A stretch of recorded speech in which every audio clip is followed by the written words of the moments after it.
پرون ورځ د افغانستان او آیرلینډ ترمنځ لومړی شل اوریز نړیوال میچ ترسره شو چې توپوهنې ته آیرلینډ لوبډله راووته. پیل کې پاول سټرلینګ او کیون اوبرین ډېره زبردسته لوبه شروع کړه او په 15 اوورو کې 80 منډې ترسره کړې وې چې هیڅ کوم لوبغاړی سوځېدلی نه و، خو په شپږم اوور کې د 83 منډو په کولو سره د آیرلینډ لومړی وکټ وسوځېده.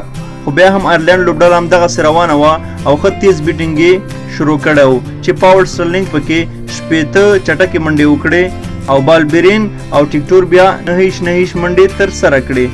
په دې سره د آیرلینډ لوبډله د 6 وکټو په سوځېدو سره 102 منډو هدف په 20 اوورو کې افغانستان لوبډلې ته کېښود. د افغانستان لخوا مجیب الرحمن په 4 اوورو کې 49 منډې ورکړې او 1 وکټ ترلاسه کړه.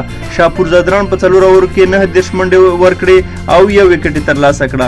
ګلبدین نایب بیا په 3 اوورو کې 19 منډې ورکړې او هیڅ کومه وکټ ترلاسه نه کړه. کریم جنت بیا 4 اوورو کې 28 منډې ورکړې او هیڅ کومه وکټ ترلاسه نه کړه.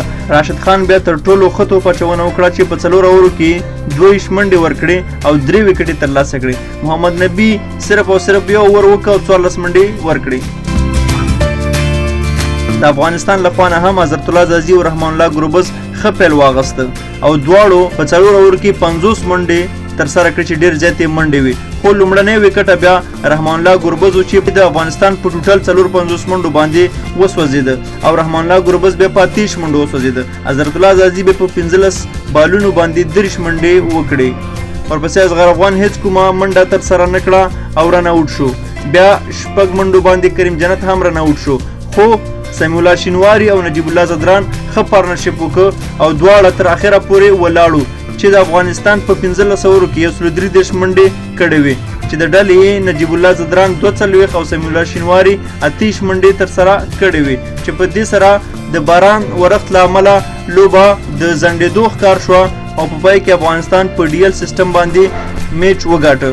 یادونې وړ ده چې د افغانستان او آیرلینډ د لوبډلو ترمنځ به دویمه نړیواله شل اوریزه لوبه سبا د یکشنبې په ورځ د افغانستان پر وخت 1 بجه ترسره شي. نو دا اوس زموږ د نن ورځې خبر چې تاسو سره مو شریک کوو. امید لرم چې تاسو به خوښ شوي وي. د نور داسې کرکټ خبرونو لپاره زموږ د چینل سره هرومرو سبسکرایب کړئ. مننه ډېره زیاته. الله مو مل شه.